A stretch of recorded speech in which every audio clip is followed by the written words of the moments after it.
આ વખતે ગુજરાતમાં ચોમાસું મોડું છે। નિષ્ણાંતોના મતે પ્રશાંત મહાસાગરમાં સર્જાઈ રહેલી અસામાન્ય પરિસ્થિતિઓના કારણે ગોડઝિલા અલ્નીનો જેવી સ્થિતિ વિકસી રહી છે, જે દેશના અનેક વિસ્તારો સહિત ગુજરાતના ચોમાસા પર પણ અસર કરી શકે છે।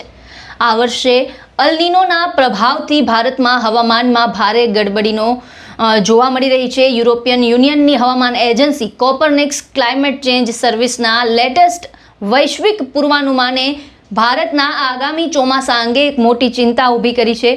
ગ્લોબલ વેધર મોડલ્સના વિશ્લેષણથી જાણવા મળે છે કે આ વર્ષે ભારતના એક મોટા ભાગમાં સરેરાશથી ઘણો ઓછો વરસાદ થાય તેવી શંકા છે।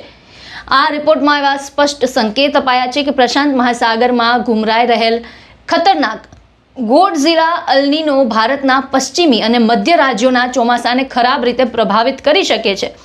જો આ પૂર્વાનુમાન સાચું પડે તો દેશના કરોડો ખેડૂતો, ગ્રામીણ અર્થવ્યવસ્થા અને શહેરી જળ વ્યવસ્થા પર તેની સીધી અને ખૂબ ગંભીર અસર પડી શકે છે।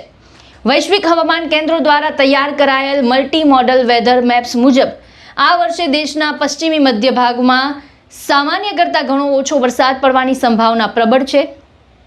આ દુષ્કાળનો માર ઝીલે તેવા સંભવિત રાજ્યોની યાદીમાં સૌથી પહેલું નામ ગુજરાતનું છે, જ્યાં વરસાદમાં ભારે ઘટાડો જોવા મળી શકે છે।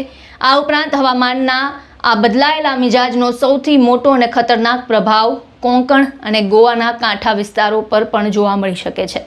આ વિસ્તારોમાં સરેરાશ વરસાદની સરખામણીમાં 100થી 200 મિલીલીટર કે તેનાથી પણ વધુનો ઘટાડો જોવા મળી શકે, જે મહારાષ્ટ્ર, મુંબઈ અને તેની આસપાસના મુખ્ય કૃષિ અને શહેરી વિસ્તારો માટે એક મોટી ચેતવણી સમાન છે। એટલે સુધી કે આંધ્રપ્રદેશના કેટલાક ભાગોને પણ ખરાબ રીતે તે પ્રભાવિત કરી શકે છે। હવે જાણીએ કે આ ગોડઝિલા અલ્નીનો છે શું। તો હવામાન વૈજ્ઞાનિકો મુજબ જ્યારે પણ ભારતમાં ચોમાસું નબળું પડે કે દુષ્કાળ આવે ત્યારે તેનો સીધો સંબંધ અલ્નીનો સાથે હોય છે। અલ્નીનો એ એવી કુદરતી જળવાયુ ઘટના છે જેમાં પ્રશાંત મહાસાગરના મધ્ય અને પૂર્વી ભાગોની સમુદ્રી સપાટીનું તાપમાન છે તે અસામાન્ય રીતે વધી જાય છે। જ્યારે આ તાપમાન ખૂબ જ તેજીથી અને વધુ પ્રમાણમાં વધે છે ત્યારે વૈજ્ઞાનિકો તેને ગોડઝિલા અલ્નીનો નામ આપે છે। જૂન 2026ના શરૂઆતના ડેટાથી જાણવા મળે છે કે આ સિસ્ટમ ઝડપથી મજબૂત થઈ રહી છે। તેના પ્રભાવથી વૈશ્વિક વાયરાના વલણ પણ બદલાય છે, જેનાથી ભારત તરફ આવનારા ચોમાસાના પવન નબળા પડે છે, વાદળો બનવાનું ઘટે છે। ભારતીય હવામાન વિભાગે પણ પહેલેથી જ સમગ્ર જૂનથી સપ્ટેમ્બર માટેના વરસાદના ફક્ત 90%થી 92% વરસાદ પડવાનું અનુમાન વ્યક્ત કર્યું છે, જે બિલો નોર્મલ કહી શકાય।